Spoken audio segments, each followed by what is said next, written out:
حدثنا محمد بن المثنى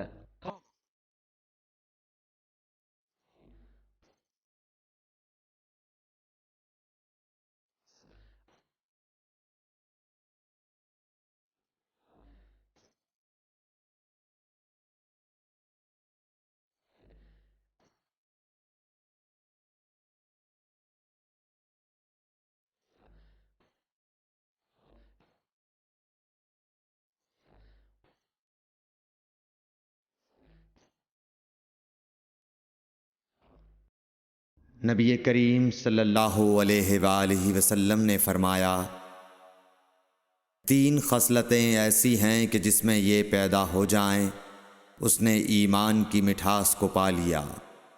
अव्वल ये कि अल्लाह और उसका रसूल उसके नज़दीक सबसे ज़्यादा महबूब बन जाएं। दूसरे ये कि वो किसी इंसान से महज अल्लाह की रज़ा के लिए मोहब्बत रखे। तीसरे ये कि वो कुफ्र में वापस लौटने को ऐसा बुरा जाने जैसा कि आग में डाले जाने को बुरा जानता है। सही बुखारी हदीस नंबर 16।